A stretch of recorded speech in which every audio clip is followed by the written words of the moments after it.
Hello and welcome back to the Prison Officer Podcast. Before we get to our topic today, I just want to take a minute to thank one of our sponsors. Innovation has always been the key to success of Pepperball, and the Pepperball Blast is just one more way to deliver a payload that will distract, disorient, or incapacitate an inmate. This lightweight, refillable delivery system is perfect for carrying in a holster, in your pocket, or just holding in your hand as part of a cell entry team or a CERT team. Each reloadable blast cartridge contains up to 3 projectiles worth of PAVA powder. When the quick flip safety is turned and depressed, the PAVA powder is pushed out of the tube by a 1.8 gram nitrogen cartridge. This will quickly cover the inmate and saturate the cell. Since there's no actual projectiles deployed upon firing, this is a truly non-lethal product with no impact. To learn more about Pepperball, go to www.pepperball.com or click on the show notes today for more information. Pepperball is the safer option first. Hello and welcome back to the Prison Officer Podcast. My name is Mike Cantrell. Today's guest, I'm sure most of you already recognize. I am super excited. When I started this podcast, I never thought I'd get the chance to talk to Lieutenant Colonel Dave Grossman. He has written some books that have been very motivational and inspirational in my life and in my job. And of course, many of you know he wrote On Combat, On Killing, On Hunting is another one. I'm a big avid hunter and fisherman. So he's written many other books, and I'm sure we'll get into some of those. But I'm excited to have him on the podcast. He studies violence, and most people don't understand violence. Do they, sir? No, they don't, Michael. And it's funny you mentioned hunting. We just throw it right out front. Those who hunt, they have killed, and they're in tune with the cycle of life, and they're in tune with the taking of life. And it's funny, when I talk corrections, I've had the honor to do a lot of work with corrections, especially fairly recently. We talk about the fact that. And law enforcement, they say, just to give a law enforcement example, similar in corrections, that Sure. there's a lot of cops in our department that they walk into a bar and people want to push them, people want to test them.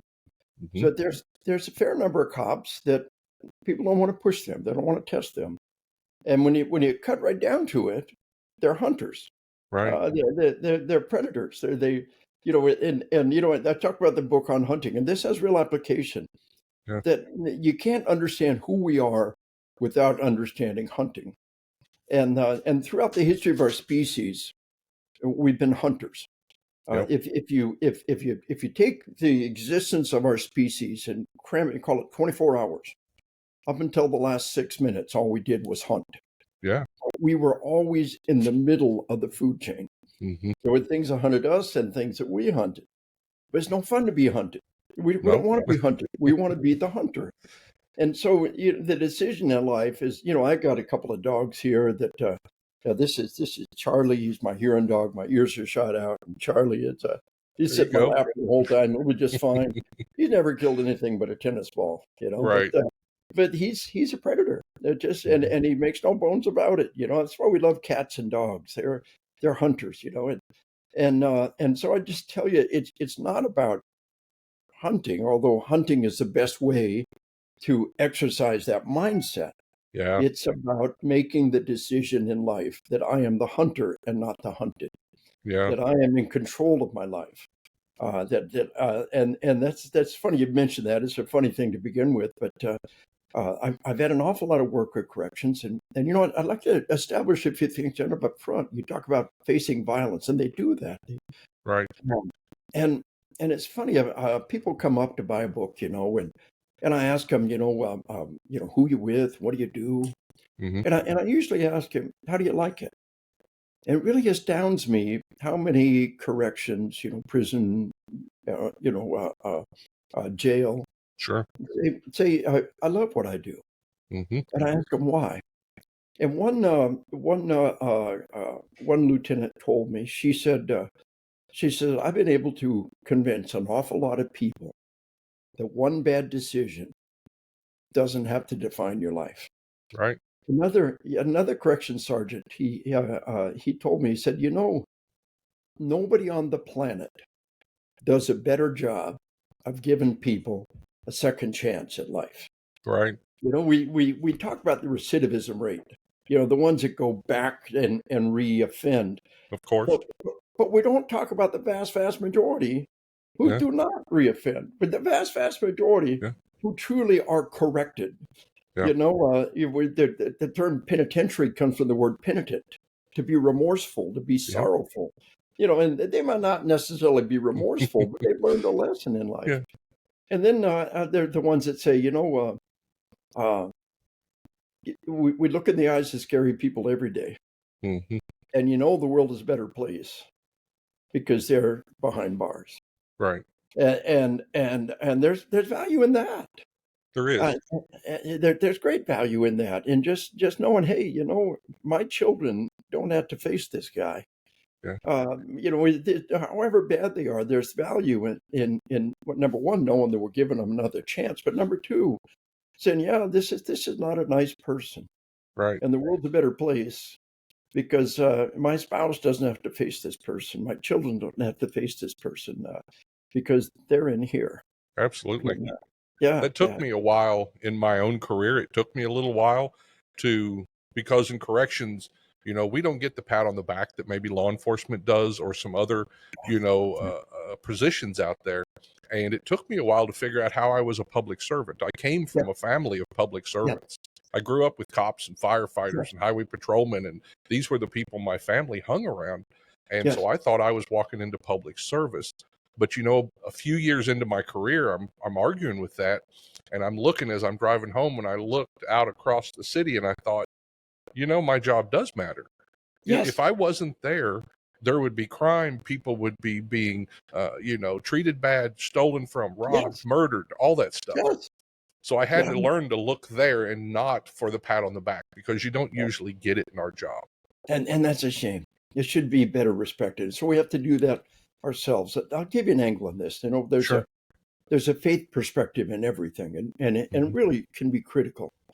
One of the things, I tell all my first responders that you see a lot of bad things every day, and you can't help but ask the question. It's really not about faith. It's an existential question every human being asks.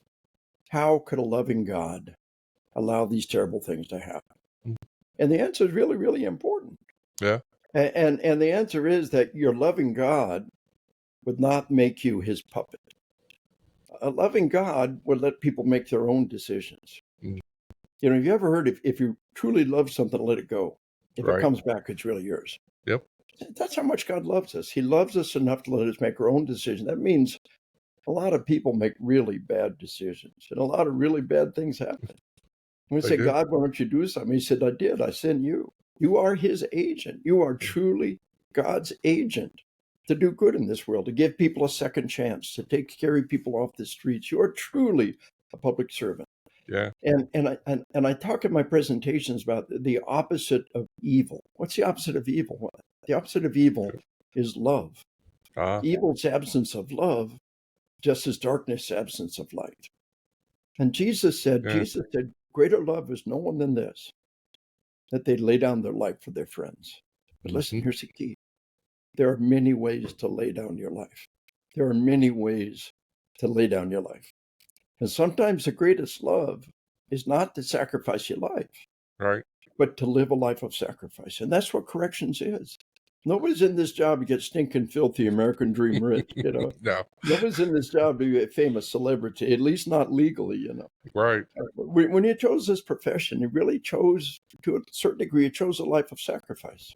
Yeah. And we must believe your sacrifice for a noble and worthy purpose. And so we began by talking about facing violence and how most people are not wired to do that. Right. But when you face that, you say, I faced that violence today, so my children didn't have to. Yep. And again, sometimes the greatest love is not to sacrifice your life, but to live a life of sacrifice. And for all those that are out there walking that path, it is a sheepdog path. They are sheepdogs. Yeah. They are protecting the flock. They are keeping the wolf at arm's distance. And and giving people a second chance at life. It is a noble and virtuous endeavor. They are truly public servants, being of service.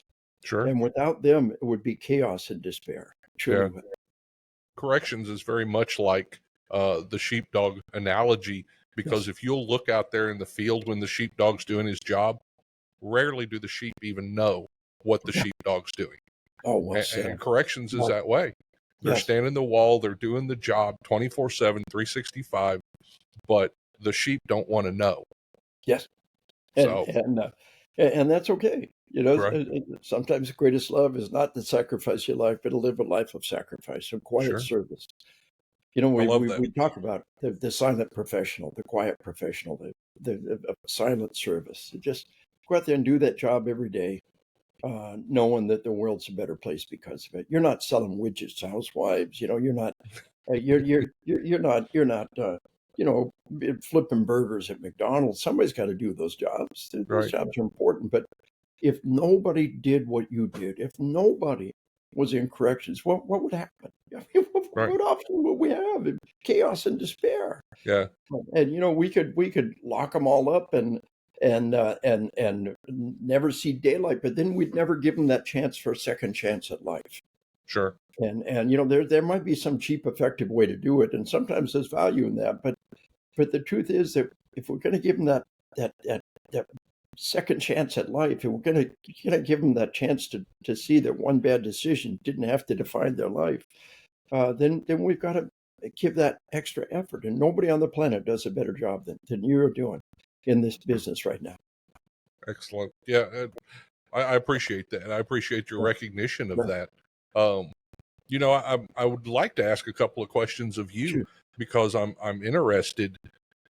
What got you interested in this field of study? Because I don't think this is something that's, you know, on the course lecture series when you go to college. You know, what was it that got you started? Well, you know, when I was growing up, my dad started as a cop, Hmm. and then he got a job that ended up moving a lot. Every 18 months, we would move, and there was always a lot of bullies. You know, every time you moved, there was somebody that was going to test you. So, you know, and I hated bullies, and I fought a lot. My dad taught me to fight, and I just grew up with this deep hatred of bullies. But I grew up fighting a lot. I as soon as the martial arts was available, I mean, the first little dojo in our little town, I was in Pine Bluffs, Wyoming, and a guy had kind of a feeder school, an external dojo from Cheyenne, and I started going. I was in junior high. I wanted to be in the martial arts to confront bullies, and you know, and the bullies knew to leave me alone, but I would get in front of him and say, "Leave him alone." He said, "What's it got to do with you?" I said, "You know, you're being a bully. You don't need to do this. Leave him alone, or you got to answer to me." And so I always had this call to confront the wolf, to confront the bad guy, and I ended up enlisting in 1974 in the 82nd Airborne Division, and we had Vietnam veterans all around us, and we wanted to know what combat was going to be like. You know, I've gotten an awful lot of fistfights over the years, and soldiers, you know, we're getting scraps, but what's going to be like in combat? And they wouldn't say. It was this taboo topic. I realize now it's like asking about sex. Right. It's a very intimate, personal process. I mean, think about hunters. You know, as a hunter, you know, when you fire your rifle, you don't hear the shot, and the ears don't know. Now, every hunter I've ever asked said, "Yeah," but nobody has ever sat around the campfire. You know, I didn't hear the shot. Nobody talks about that. They live in their own little silo. Well, combat's like that to the third power, full of experiences that nobody really talks about. Slow motion time, auditory exclusion, re-experience in the event. You know, what we come to learn and we need to talk about is go further along what becomes PTSD. And how to prevent it from happening. But nobody ever talked about that. And we would ask about it, and nobody would talk. And then, you know, fast forward, Captain Grossman, Army Ranger, en route to be a West Point psych professor, doing my graduate work on this subject. And I would ask people, and they would tell me. It's like, if somebody say, hey, how's the sex life? How many times you get it on? What do you wouldn't tell them. But if Masters and Johnson and some scholarly study came and you might tell them, the truth. And so that Yeah. became my first book on killing. Right. And I thought what was at the heart of combat was the act of killing. And a lot of the people, I interviewed World War II vets and Vietnam vets by the hundreds. Mm-hmm. But what I had trouble wrapping my mind around is they were 18-year-old kids drafted off the street when this happened.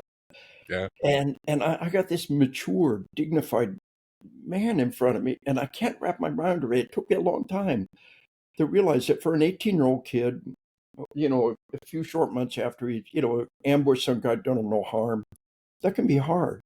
Yeah. For a mature individual who's prepared themselves for a lifetime, for a mature individual who's using deadly force to protect others, it's just not that big a deal. Mm-hmm. And so my research evolved into my second book on combat, which is really the more important book. And I'll tell you, you mentioned it, Michael, and I think we can recommend it. During the pandemic, it became a big bestseller in the medical community for the stress of being in the medical community in a pandemic. And then absolutely, it's been translated in a lot of languages, and it was translated in Ukrainian. And in January of 2024, it won a Ukrainian Book of the Year award. Wow. And in May and June of 2024, they brought me out there to train their troops. So I was 67 years old at the time. 67 years old, I spent my summer vacation in the war zone training the troops. But they really embraced that book. Now, it's really cool. You've got a copy of On Combat behind you. I've got one behind me. The cover changed at one point, but it's still the same basic book, a little updated. And the whole sheep, the wolf, and the sheepdog thing came out of that. It really built from that. And then we did the Sheepdog Kids book. Right. And it's really important about being the protector, being the one that protects the flock, and making that decision to protect the flock. And that's what the people listening to this podcast are. They are the sheepdogs. They are the ones protecting the flock. They go home every night and they see gentle, decent people all around them who are able to go on about their lives because you do that hard, dirty, difficult job every day. Yeah. And that's the sheepdog. Yeah. That's great. That's the evolution of my research, and where it evolved to that understanding, like slow motion time, tunnel vision, memory gaps, memory distortions, the crazy things that happen in a life and death event that don't happen anywhere else except in hunting to a certain degree. Yeah. And so it all evolved. I've got 16 books out there. We talked about the faith side of the house. It really, for those, I wrote the book on spiritual combat. Yep. And it really, what I talked about, why does God allow these terrible things to happen? Is to take that whole thing a step further. If you're a person of faith, if you think there might be a life after this life, then it's infinitely more important than what happens in this world. Yeah. In the end, everybody's going to die physically. In the end, every nation falls over my dead body. In the end, our son will die and life on this earth will go away, but eternity continues.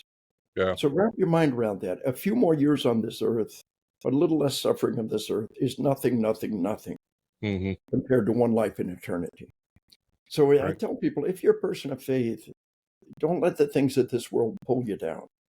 Take a deep breath and kind of take that big picture. And there's value. I think it's really hard to sustain this. I know you had a podcast previously looking at, kind of prison versus faith. And it can be really hard to sustain yourself without that. And there's value in that. Again, I think my book on spiritual combat, we wrote the book Bulletproof Marriage, which became a highest divorce rate of about any profession. Yeah. It's corrections. Funny. I was at a conference, and this book, we wrote this thing, 90-day devotional, 15 minutes a day, sheepdog and spouse. Would anybody really do that? So it became a Christian Book Award finalist. I think we got like 700 5-star reviews on Amazon, but a couple came up to me, it was so cool. They came up to me in this, in a conference I was in just recently. Sure. They said we were 12 days away from divorce when we started going through this. That's gotta feel good. And that's pretty cool, and you can look at the the reviews on Amazon and see how people did all 90 days and then did it again. And so you can leverage your faith into your relationship and Yeah. make it a mutual endeavor. And so we've got 16 books published now and blinking away at some others. But it's been a good ride. And it all started with wanting to confront bullies, wanting to protect people, Right. and then being in the military and wanting to know what real combat would be like, and people not saying. And then I wrote the book. Nobody's ever done a book like this before. It's just been No. so cool. Yeah. And people like you who've been able to embrace the book, it's just terribly rewarding. And I'll be 69 years old next year, or next month. Next Cool. month I'll be 69, and it's my prayer to do this for another 20 years. Yeah. I just want to stay in this fight as long as I can, and just try to empower my sheepdogs and to the best of my ability to stay in the fight and to keep doing this worthy endeavor. You were one of the first people to actually talk about it, and I don't know, I'm sure thousands of people have told you, but it was so comforting to have somebody talk about the stuff you talked about non-combat, because in prison, and that's my field, you see so much violence. I've seen violence that most people can't even imagine, human on human, not necessarily, I haven't killed anybody myself, but the violence I've been around day after day would stagger most people, and nobody talks about it. Like you said, it's kind of this quiet thing. So you were the first one to kind of give voice to some of that. Yeah. Question I've got, you talked about PTSD for a minute. Corrections is a little different, than some other PTSD. A lot of those are one traumatic event, either having to kill somebody or being there during a traumatic event. With corrections, it's lots of these smaller traumatic events, sometimes for weeks, sometimes for years. Do you see a difference in the way that manifests itself in the individual? Well, first, let's talk about the commonality. Okay. In general, PTSD, you have a traumatic event, and then you re-experience the event. Mm-hmm. So during an event, sympathetic nervous system kicks in. That's fight or flight mechanism. Your heart is pounding in your body, and it's very powerful. Yeah. And what happens is a neural network is established. I talked about, a kid touches a hot stove. Now, you're 5 years old. How many times did you have to touch a hot stove? Just one time. Just once. Just one time. And that neural network was established. Don't ever touch that stove again. I call it the puppy inside, the midbrain, the autonomic nervous system, fight or flight, feed and breed. That's all he does. And that puppy inside blows a hole through the screen door, pees in your lap, and says, "Don't ever touch that stove again." And it works. Yeah. So in corrections, you have a traumatic event, but then you do it again and again and again. And if you don't separate the memory from the emotions, you're just reinforcing that relationship. So I'll give you an example. Arkansas State Trooper, first gunfight, bad guy's down, he's alive, happy end of the story. Mm-hmm. So a week later, he and his wife are sitting in the bleachers watching their daughter at a swim meet. A starter's gun goes off when he doesn't expect it. Boom. He said, "My heart's pounding, gasping for air, drenched with sweat." His wife thought he was having a heart attack. He didn't know what was happening. Now, this is important. This is not PTSD. Re-experiencing the event, having that sympathetic nervous system kick off again is normal. It's a survival mechanism, right? The lion roared and you jumped out of the way, and that saved your life. And from that time on, anytime a lion roars, boom, you kick in. So these are survival mechanisms, but we got to bring them under control. We got to separate the memory from the emotions. So the kind of tools we have to separate the memory from the emotion. Let's say that you were, cops had a gunfight on a particular street, and they drive down that street and they re-experience the event. It triggers the memory. A corrections officer was attacked in this particular cell block, and he walks in that cell block, and his heart starts going up. and he's re-experiencing the event, the sympathetic nervous system kicking off. This is not PTSD. It's normal. Right. How you deal with it will decide whether or not it becomes PTSD. And what you got to do is separate the memory from the emotions. Now, we're talking on combat about the breathing exercise. So you can always just stop and breathe. I've got collections of case studies and emails that people have sent me, organized by subject. And of all the subjects, the breathing is by far the largest folder. To just stop and breathe, breathe in 4, hold 4, out 4, hold 4. And you truly are. So what we got there, the midbrain is fight or flight, feed and breathe. And it's the autonomic nervous system, things that aren't under conscious control. And your breathing is not under conscious control. If you had to consciously control your breathing, when you sleep, you die, right? Right. But you take a deep breath right now. Breathe in. What'd you just do? You pulled your breathing from unconscious to conscious control. Right. And when you reach out and grab conscious control of the breathing, the whole autonomic nervous system comes with it. It pulls you from fight or flight to rest and digest. Right. And the most powerful tool we found, and what I tell a lot of people, is to walk with a bottle of water in your hand. You got that bottle of water in your hand, and that you begin to re-experience that event. It is so powerful to stop, take a big swig of water, regain control. Now, the therapy for PTSD revolves around separating the memory from the emotion. I was interviewing World War II vets and Vietnam vets by the hundreds, and if they became emotional, if they began to re-experience the event, I'd make them stop and breathe.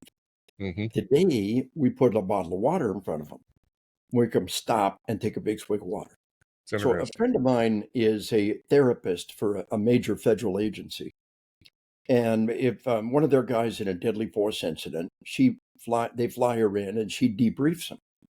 And she would have them talk about the incident. And every time they start to become emotional, right, she'd make them stop and breathe. Today, she puts a bottle of water in front of them. Right. And every time they start to become emotional, she makes them stop and take a big swig of water. And she told me, she said, Dave, she said, 6 years of college, 14 years of practice, and that stupid bottle of water is doing more good than anything I've ever done. So I want to give you that life hack. But there's another way. Now what we're talking about to a certain degree is sympathetic nervous system, fight or flight. Right. And the essence of resiliency. Resiliency are people who do not get PTSD. The essence of resiliency is really manifested in Viktor Frankl, a guy in a Nazi death camp who did not get PTSD. He walked out of a Nazi death camp, a human skeleton, enduring unthinkable evil. And he said, I realized the only thing in the universe those Nazi bastards couldn't control is how I choose to respond. The only thing in the universe you can control, the only thing is yourself and how you choose to respond. And so here's the key. You don't lose your temper. You give it away. Now, that's easy to say, but what you do is learn to control it. So we got a lot of people that smarties. And you got your little smarty there. And a cop told me, he said, somebody gives me the finger. I get a smarty.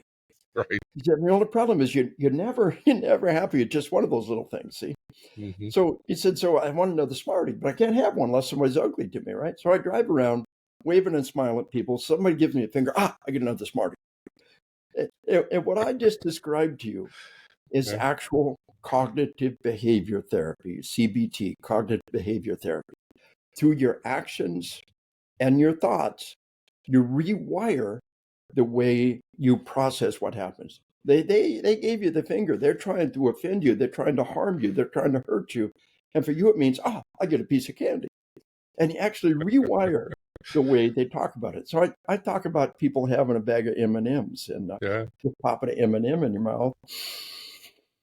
And you chew that and you swallow that and it pulls you from fight or flight to rest and digest. You know, you and I remember Kojak with a lollipop in his Oh, mouth. yeah. You know? Yep. And what he was doing with that lollipop was he was actually having that cognitive behavior therapy in which he'd crunch on that thing and he'd regain control. And so I tell people that re-experiencing the event, you know, you do a cell entry and all of a sudden your heart is pounding because the last time this terrible thing happened. But now you do that cell entry and you use your breathing, or you take that big swig of water, or you know, immediately afterwards you just stop and pop that Smartie in your mouth, or you know, the Tootsie Rolls. And when I used to recommend Tootsie Rolls, and cops would say, Dave, I was eating way too many Tootsie Rolls. I was pounding down Tootsie Rolls. He's the Sure. guy who first said, so I switched to Smarties. It's my little chill pill. But just remember, you don't lose your temper, you give it away. Mm. It's the only thing in the universe you can control. Yep. And so controlling that physiological arousal, and really it's what makes us human. You know, we got fight or flight, feed and breed. And one of the first things we learn is not to crap ourselves. Oh, that's Right. hard. Right. You ever potty train a kid or house train a dog? That's hard. Yeah. But we learn not to crap ourselves. And we got to learn to control our temper. Mm-hmm. And if you lose your temper, I tell people, you know, there's never a good time to crap yourself, and there's never a good time to lose your temper. And it's Right. easy to say, it ain't that easy to do. You know, I was not as good a father as I could have been. The kids turned out okay in spite of me, but I was a better grandfather. You know, I asked people, how many of y'all got kids? Yeah. How many of y'all ever looked at your kids? How many looked at your parents with your kids and said, are you the same ones that raised me? Oh, absolutely. Said, yeah. I said, well, they're not. Do you understand? They're 20 years older. It's called maturity. And you want to get it as fast as you can. It's called self-control. So we talk about the laconic Spartan, the stoic Roman, the inscrutable samurai, the stiff upper lip Brit, and today we talk about the quiet professional. Those are all different ways of saying the same thing, self-control. And it's classic stoicism. It's Right. completely compatible with Christianity. We've all heard the Trinity prayer, right? You know, God grant me the strength to do the things I can't, to let go of the things I can't, and the wisdom to tell the difference, right? Sure. And that's what we're talking about, is just do the things you can and let go of everything else. Right. The only thing universe you can control is yourself. So when you begin to re-experience that event, then you take the tools available to separate the memory from the emotion. Now, this is a critical part of the equation. We're really, really good at treating PTSD.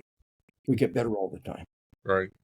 And how can we help other people if we can't help ourselves? It's okay to say, I'm not okay. And it's okay to get help.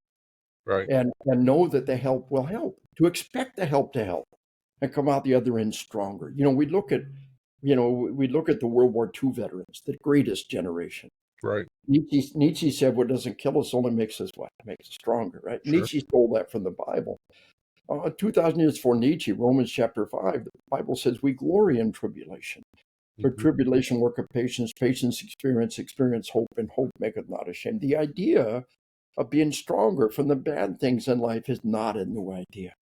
No. So you see, these bad things happen to you, and the puppy inside panics. And you go down that cell block, you make that cell entry, and the puppy pumps back up. You've got to get that puppy under control. And the swig of water, the breathing, the Smartie, the M&Ms, those are all different tools to pull you from fight or flight to rest and digest. But if you can't do it yourself, the doc's got a whole bag full of tricks. Right. One of the good tricks the doc's got, you need to know about because it sounds crazy, called EMDR, eye movement desensitization reprocessing.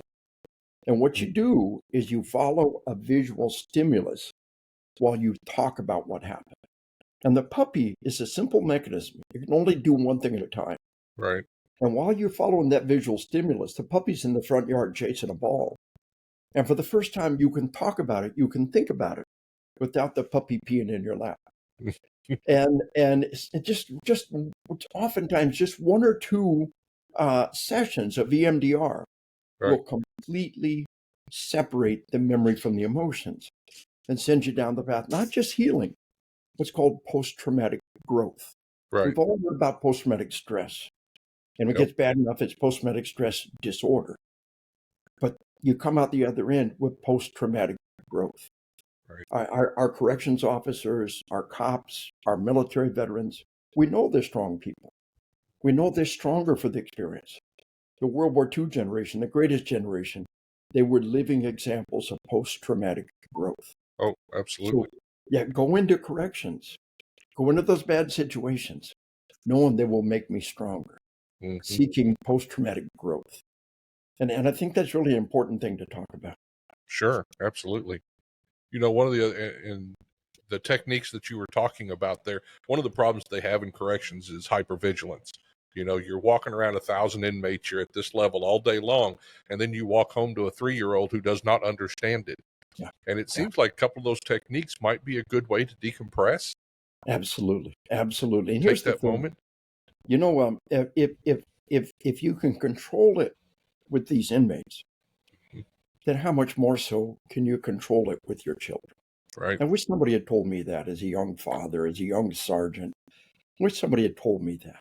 Yeah. My dad lost his temper and I lost my temper. Thought that's what people did, but I realized nobody ever respects our temper tantrum. They respect our calm and what our children need from us, and it's not easy. We fail. God forgives us, right? Hmm. Forgive yourself and move on. We fail, but we try to do a better job the next time. And really, our family is an opportunity to get a little bit better at that. I just 2 days ago, my wife and I just had our 50th wedding anniversary. Well, Congratulations. thank you. And I still lose my temper sometimes. But it's a little thing, it's just a little word. It's not screaming, shouting, but it's just a little thing. Yeah. But I recognize it and I keep trying to be a better person. It's really, here I am 68 years old, 69 in a month. It's really satisfying to say, I am a better person than I was 5 years ago. And we can keep doing that. We can Sure. keep being better people, wiser, and with better self-control and better self-discipline. And that's the path of life. The opposite of evil is love. And what God calls us to do is to love. Hmm. Jesus said, a new commandment I give you, to love others as I have loved you. That's Right. our goal. That's what God wants, to love others as I have loved you. And remember, sometimes the greatest love is not to sacrifice your life, but to live a life of sacrifice. Mm. So those magnificent sheepdogs, those men and women in corrections, they are a living example of sacrifice for Yeah. others. They're not doing it for, the society is a better place because of what they do every day. Yeah. And you've got to believe that. Yeah. Yeah, absolutely. And we got to teach them, one of the ways that I got through my career was to become a trainer. I Yeah. turned my focus to helping the others and Yes. getting them through it with my Yeah. experience and my stuff. Um, you know, we talked about violence. How do we prepare that young correctional officer for the first time he's going or she's going to experience violence at a Oh, level like that? yeah. I No. know the military has this very rigid, Yeah. they put you through basic training, you're ready for it. I don't see that in law enforcement and corrections. We don't Yeah. do that at the same level. Yeah. What's some of the stuff we could do there? Well, the truth is that the military doesn't do a very good job at all. Okay. The only thing is when the drill sergeant gets your face and shouts at you. Yeah. Some of the in law enforcement, the very best things we do are the force on force engagements. Mm. Simunition, and that's really it's like firefighters had to face Roberti Yowie fire. We face Roberti Yowie bullets. Right. I think one of the best ways to prepare is the martial arts. Yep. I think it's a very good way to, I grew up in the martial arts. I love the martial arts. I think it is the very best way. It's a great thing you can do with your family. It's a great stress reliever. It's a great self-discipline, and it teaches you to confront violence Hmm. and to deal with violence as necessary. But let's lay a foundation. Something I really want to talk about. Sure. One thing we know is this: if your body is already under stress, and then you face a stressful event, they amplify each other. Mm. So if you're malnourished, like the POWs or the Holocaust survivors, Right. then the malnutrition combined with what their captors did to them, those stressors amplify each other. Or if you're injured or ill, That's why the elderly can be so vulnerable. The physical infirmity of the elderly body, combined with the traumatic event, these things amplify each other. And if you are sleep deprived, you're far more likely. Most correctionals are sleep Yeah. deprived. And that's what I want to talk about. This is the one thing, remember, what's the one thing we can control? Is ourselves and sleep and getting sleep and allowing ourselves to sleep. And under stress, there's things that attract us. We want to, we escape into watching movies, or we play video games. And the truth is, they're terribly counterproductive. Right. Throughout human history, when soldiers weren't fighting, they went to sleep, and they always got enough sleep. And they needed a lot of sleep. Under stress, your body actually needs more sleep. And they clean their weapons, they do what needed to be done, and they'd sleep. And then we invented things like video games and TV shows. So I trained a brigade of the 101st Airborne Division punching out to Iraq. So many of my units going back and forth I've been able to train through all these years of war. Nice. And the brigade command sergeant major, I talked about sleep and sleep management and sleep hygiene. Now, we'll cover some of that. He said, well, I was a command sergeant major for a battalion deployed. Now, that's an element right below brigade, right? So he's promoted to brigade now, and he's deploying again. He said, our battalion was in a barracks environment at night and combat patrols during the day. He said, told my troops, it's lights out at 2200. He said, if I catch you up after 10 o'clock playing video games, I will take your video games. Right. He said, a week later, I had a closet overflowing with video games. He said, these are good soldiers. Yeah. They wouldn't disobey an order, but they cannot not play those damn games. Addictive. The games give an illusion of control. They give an illusion of progress. And there's nothing wrong with that, unless they get in the way of your sleep. So here's the key thing to understand about sleep deprivation. Being sleep deprived puts your body under enormous stress. And if something bad happens, let me show you a study here. It's a really important study that I really, but if you're sleep deprived, you're 5 times more likely to get PTSD, 9 times more likely to have major depressive disorder, and 6 times more likely to have a suicidal ideation. Wow. Now, this is not a causal relationship. It's not even a correlational relationship. It's a toxic interactive relationship. How do we get a handle on depression? It's hard. Or suicide. But we can get a handle on sleep. And if you get sleep under control, all this other stuff comes with it. So what we got to understand, we live in a world in which there's all these desirable things to do. So I was in Ukraine training their troops, right? Sure. I do 2 or 3 presentations a day, right? My book had been selected, the Ukrainian Book of the Year award there. And I only had like a translation, only about an hour. I've got a son who just retired after 9 combat tours. I got a grandson deployed right now.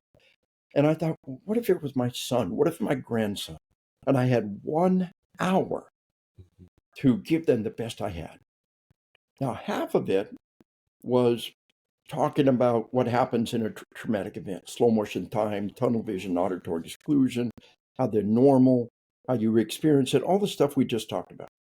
Right. But the other half was talking about sleep management and sleep hygiene and how critical it is to make sure people get sleep. And so crazy things happen. Now, these were usually smaller groups. You get more than 50 people, it becomes a target. Sure. So, we're just kind of a little ways back, 50 miles back from the war zone, and there'd be like 40 people there, most of them officers, right? And one, there'd be captains, majors, colonels, and one captain stood up and probably a company commander. He said, "Well, the Russians, you never know the Russians going to bomb us, and you can't sleep." Now that's not true. World War I, World War II, soldiers learn to sleep through anything. Yes. You can sleep through anything. You can learn to. But he said, you can't sleep. So I just play video games, see. You never know when they're going to. So I just play video games. Their friends all looking like, dude, why are you sharing this? But it was like this cry for help. Yeah. And the games are so seductive. Another guy, a young captain, probably company commander, said, I have terrible nightmares. I have terrible nightmares. So I don't want to sleep. So I watch movies. See, so I watch movies. His friends all said, dude, this is not making it better. You know that. You know Right. that. You're not improving the situation. Why are you telling us? It's like this cry for help. But the video games, the movies, the social media, they give an illusion of control. So here's the foundational point. Mm-hmm. Being sleep deprived is just like being drunk Yep. in almost every way. At 24 hours without sleep, your impaired judgment, just like blowing 0.10 blood alcohol level above legally drunk. Wow. Now, and the link between sleep deprivation and mental illness is huge. 24 hours without sleep and you are mentally ill. Yeah. 36 hours without I've been sleep. there. 36 hours without sleep. And you're paranoid, you're irrational, you're aggressive. On the third day without sleep, you are psychotic. Any graduate of Army Ranger School, about hallucinations on the third day without sleep, you will flat Sure. see things. So sleep deprivation is a huge factor in mental illness. You literally are drunk. You're mentally ill when you're sleep deprived. And your family has to deal with that. And your job has to deal with that. Mm-hmm. And if somebody showed up to work drunk, you kick his ass. If he shows up to work sleep deprived because he played freaking games all night long, he needs his ass kicked. Yeah? You know, and I present to corrections, you know, a couple hundred or cops, you know, or I'll present to a military unit. I tell them that, you know, if you show up the morning formation drunk, they kick your ass. You know, show up the morning formation sleep deprived because you played games all night long, you get your ass kicked. Yeah. And I said, dude, you know, you're looking at me like a deer in the headlights right now. Are you said, dude, you're talking straight to me, and that's okay. You didn't know, but now you know. Yeah. You know, darn well I'm right. You can't keep doing business this way. You can't keep doing that. Yeah. And you know I'm right. As you love your family, as you love your health, as you love your job. Now here's the key. Now, the huge link between sleep deprivation and suicide. Mm-hmm. Enormous. We lose more corrections and cops to suicide than every other line of duty death put together. Yeah. And here's the thing. Right now, it is physically impossible for you to take your life. The drive to self-preservation is too great. Mm-hmm. You know, if we were on a tall building and I tried to shove you over the building, you'd fight for your life. Right. The drive to self-preservation is so powerful, you cannot take your life. But when you're drunk, alcohol inhibits the drive to self-preservation. Right. Suddenly, suicide becomes possible. So alcohol is always this key component in suicide. Mm-hmm. You take all these other problems, you add alcohol, and suddenly you take a permanent solution to a temporary problem, and you take your life. But sleep deprivation is exactly the same. And you're only drunk for a brief window. But you're sleep deprived for it goes on and on and on. And you know, and you'll sober up in a couple hours. If you're sleep deprived, you just, unless you get some rest, you just get worse and worse. Yeah. So not only I tell people, do some online research. Just do an online research. Sleep deprivation, mental illness, boom, boom, boom, boom. Sleep deprivation, suicide, boom, boom, boom, boom. Study after study. One of the best studies says not only is sleep deprivation a key factor in suicide, it's the most remediable factor.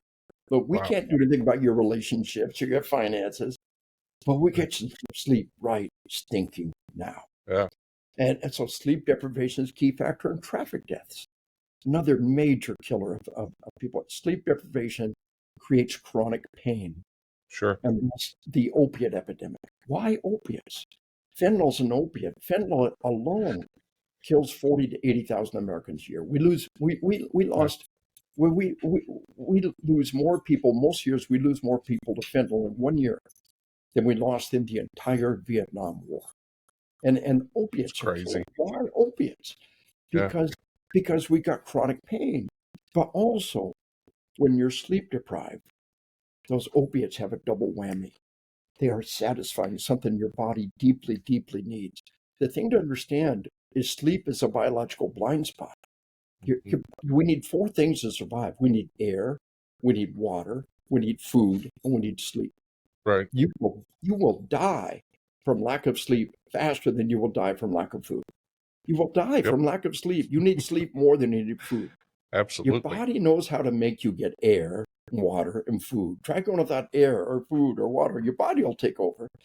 But your body doesn't know how to make you get enough sleep. It's just biological. There's nothing tough. There's nothing macho going without sleep. Any 10-year-old girl in a slumber party can do it. The professional thing to do is to manage your sleep. And by the way, sleep deprivation is a key factor in obesity and heart disease. And it's a key factor in Alzheimer's. That should scare the hell out of all of us. People, I'll sleep when I'm dead. You have a decade of Alzheimer's, first you idiot. Alzheimer's and dementia, sleep deprivation is a major factor. Now, here's the thing. Why don't we know about the link between sleep deprivation and Alzheimer's? Why don't we have public service announcements about the link between sleep deprivation and suicide? Because the TV will never have a commercial that says, turn off the TV. Right. The video game will never say, you played this game for 36 hours, can I shut you down now? The games are designed to make it impossible to turn off. Social media will never say, you've been on social media for the last 48 hours, or shutting you down. They will never do that. Your time is their money. And so all they want to do is steal your sleep. They don't care that they're killing people. The head of Netflix said their competitor is sleep. The corporate policy at Netflix is to steal your sleep. They don't care that they're killing people. So listen, this is a major factor with our kids. Worldwide, suicides of children have exploded. Every nation, every demographic group. Here's parenting 101 for the 21st century. When you send your kid to bed at night, take their cell phone away from them. No laptop, no cell phone, no TV. They got to go to the room and sleep. We should be scared sick. I lost a little brother to suicide. I lost 2 nephews to suicide. I cannot tell you how harmful that is to a family. It's just no action, no behavior. It's worse than having somebody take their own life. Just being murdered is not as harmful to the family as suicide is, for them to choose to take their own life. And so a cop came up to me. He said, I told the group, I said, teenagers, 10, 11, 12-year-old, teenage girls' suicide rate has tripled in just the last decade.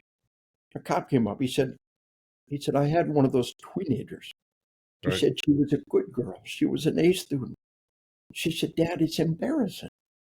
You don't have to take my cell phone every night. Family policy, good policy. Cell phone charging, go to bed. You don't have to take my phone every night. You can trust me. I said, okay, I trust you. Keep your cell phone. He said, a little while later, she took her life. He said, my little girl took her life. And we never knew the hell she was living in until we looked at the text messages on her cell phone. Wow. Night after night of ceaseless, relentless, vicious bullying. He said they were tag teaming her. They were taking shifts all night long, night after night. He said, I immediately understood my little girl was bullied to death. What I didn't understand until now, she was sleep deprived, tormented, and bullied to death in front of my eyes, and I let it happen. He said, I can't ignore that text message in the middle of the night. How can we expect our kids to? And suicide is a major killer of teenagers. The major killer of teenagers is traffic deaths. And sleep deprivation and traffic deaths is huge. Another major killer of our kids is drug overdoses. Yeah. And all three, suicide, traffic deaths, drug overdoses, the major causal factor is sleep deprivation. So let's talk about sleep hygiene real fast. Okay. I sent my grandson off to college. Now, what's the 3 things most likely to kill my grandson? Suicide, drug overdoses, and traffic deaths. It's all there. What's the greatest gift I'd give my grandson? A good night's sleep. Now, he's heard my class, he's heard my stuff, but here's the thing. I tell my cops, I do a school safety seminar. I had an East Texas school safety conference. I told them, we're going to talk about keeping your school safe from violence. But odds are good you haven't had anybody murdered in your school. I bet you had, unfortunately, you probably had some suicides. Yep. You had some traffic deaths. You had some drug overdoses. Bet you had a problem with mental illness. and about obesity. You say, well, what can we do about the suicide? Sleep. What can we do about traffic deaths? Sleep. What can we do about the mental illness? Sleep. I said, Yeah. you want to walk out that door and save a kid's life, educate them about sleep hygiene. So here's what they need to know. 3 things. The amount of sleep they need for their age. And for adults, we need 7 hours of sleep minimum. Mm-hmm. You cannot get by. There's a great chart from military research, and the unit that's getting by on 4 hours of sleep, and very quickly they're destroyed human beings after 20 days. Right. The ones at 5 hours of sleep are right behind it. The ones at 6 hours of sleep are not. It isn't until you get 7 hours of sleep every night that you can sustain yourself. And all these military units, nobody's, oh, I got by on 4 hours of sleep, and 20 days later, I'm just fine. Nobody was able to get by on 4 hours of sleep, and 20 days later be just fine. Right. So we've got to get a minimum of 7 hours of sleep as adults. I shoot for 9. That's kind of my personal goal. And I get less than that, I try to make up for it a little bit. But anything beyond 9 or 10 starts to become a little counterproductive. If you're catching up on sleep, it's not so bad, but on a steady basis, 9's really the most that we should shoot for. But the amount of sleep that they need for kids, depending on the age, they need more than that. Yeah. Number 2, cut off caffeine shortly after lunch. We're in the middle of a caffeine epidemic. We've got a global epidemic of sleep deprivation and a global epidemic of caffeine abuse. We have quantity and quality of caffeine like there's never been before. Yeah. You could pound down cup after cup of hot, strong black coffee and not have the same amount of caffeine you're getting some of these energy drinks. Oh, absolutely. So here's the thing: the half-life of caffeine in your body is 5 hours. Now, sleep is precious. Sleep is so precious. Mm-hmm. Guard your sleep, protect your sleep, and caffeine is the enemy of good sleep. So the caffeine you took at 5 p.m. is still at half strength when you go to bed at 10 p.m. And it's making you have bad quality sleep. That causes chronic pain, and that's where the Alzheimer's and dementia comes from. So cut off caffeine. Teach the kids shortly after lunch, shut down caffeine. You really need to do it. If you need to stay awake, smack yourself, do anything. But please, during that block of time, of about 7 hours before you go into bed, just shut it down. No caffeine. Right. And then here's the key one: sleep in the dark. We're designed to sleep in total darkness. Our species, throughout history, for untold hundreds of thousands of years, Absolutely. it got dark. It got dark. There was no light. And that's why the body doesn't have to make us sleep. It happened naturally. It got dark. It has nothing to do with a little sex, a little talking. You roll over, you went to sleep. Yep. And then we invented the electric light bulb and the television and the video game. So here's the key: teach the kids to sleep in the dark. And one of the best tools that anybody out there, anybody listening, is the sleep mask. This particular mask is Amazon's #1 bestseller. Last I looked at, like 85,000 5-star reviews for a stinking mask. Wow. And if you do just one thing from this podcast, one life-saving thing, you may not get one more minute of sleep, but you and I know that no matter how bad your curtains are, if you're working night shift, you try to sleep during the day. I don't care how good your blackout curtains are. If you can tell it's daylight outside, that's way too much light. I'm a huge science geek, and a major study in the sleep lab, right? Totally dark room, sleep lab. Right. Bathroom light is on and the door is shut. The light coming under the crack of the bathroom door is enough light to stop your body from producing the melatonin that you need. Now, melatonin is the hormone that makes us sleep. Melatonin is created in total darkness. And so make the room as dark as you can and combine it with the sleep mask. You may not get one more minute of sleep. You get quality sleep. It'll rock your world. Right. It's just the easiest possible life hack. You walk out that door and change your world and change your life to sleep in the dark and combine it with the sleep mask. And it'll rock your world. So my grandson goes off to college. I gave him 3 different kinds of sleep masks. I said, find the one you like and use it.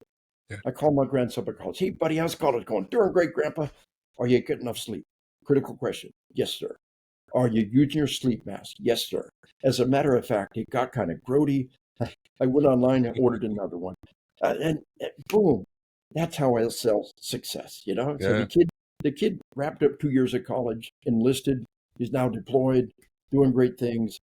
But that, Congratulations. yeah, thanks. But those college years, and they're dangerous. We're losing kids, we're losing people. So Yeah. all you corrections people out there, again, if you're sleep deprived, don't cop a pity party here.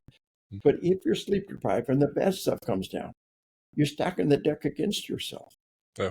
Teach yourself for the long game. We need 4-quarter players. We need seasoned players. Your whole family. Nurture an environment of sleep. Create an environment where we track our sleep. There's great value in the fitness trackers where we track our sleep. To nurture Right. an environment where we track our sleep and we monitor our sleep, and there's a big movement now, a social movement on sleep maxing, finding all the different ways to get better quality sleep and maximizing your sleep. Yeah. And it starts with a fitness tracker. And all of your corrections people out there doing this difficult job. If you're sleep deprived, don't cop a pity party. We can handle anything, but we've stacked the deck against ourselves. And this Yeah. is one place where we can make a huge difference right now to turn the tide. That's good advice. And if you don't think about yourself, think about the staff you're working with.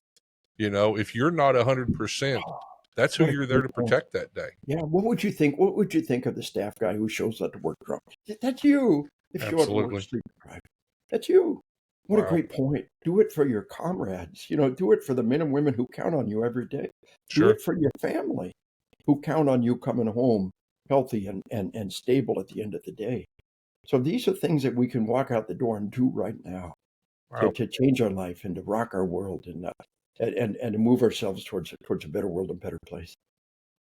That is so on point, Yeah. for today's correctional officer, recruitment, retention, overtime, that is so on point for what a lot of them are facing right now. Maybe so. Yeah, we got hard times in front of us. Like you said, recruiting is down, retention is down, Yeah. although we kind of turning the tide in recent months. Mm. I'll give you some good news. I think all of our sheepdogs can appreciate this. Okay. 2021 was the all-time record number of cops murdered in the line of duty. Yeah. 2023 was the all-time record number of cops shot in the line of duty. Mm-hmm. But starting in 25, it's about somebody who backs the blue at the highest level, Right. leadership, and regardless of your politics. Just recognize that there's been this major shift in attitude. Yeah. And this is all from the Officer Down Memorial website. But of the first 5 months of 2025, 2 months tied. One was a 3-way tie and one was like a 4-way tie, but 2 months tied the least number of cops murdered in the line of duty. And we're including Wow. corrections in that. Yeah. And 2 months set a new record low number murdered in the line of duty. That's great news. We've seen recruiting has exploded. The FBI, the Border Patrol has seen an explosion of Yeah. recruiting.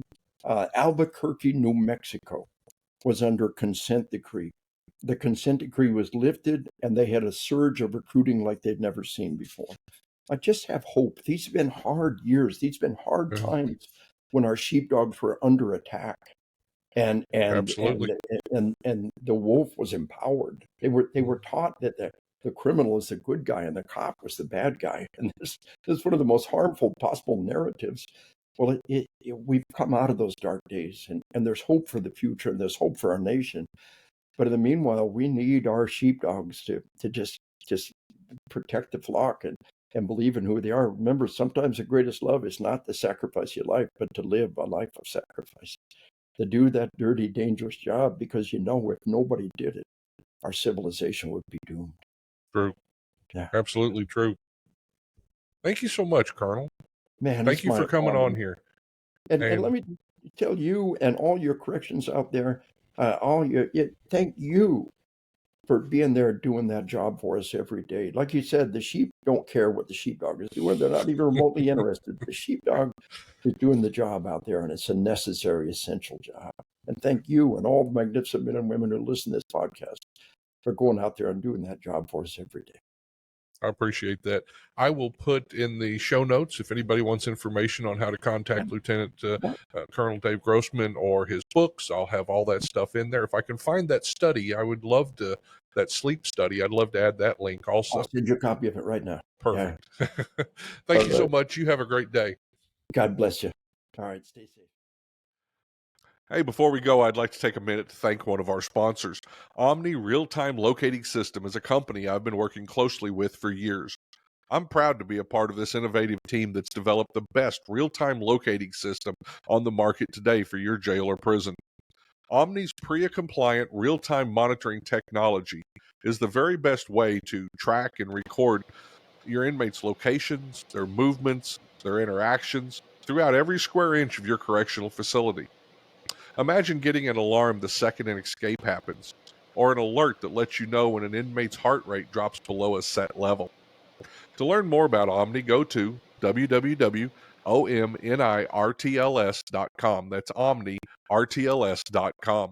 Or you can click on today's show notes to get in the information guide. Omni Real-Time Locating System is a powerful tool specifically designed for the modern correctional professional. If you haven't done so, please take a moment to like my podcast, or better yet, hit the subscribe button so that you'll be notified when the next episode comes out. Thanks for listening, and let's be safe out there.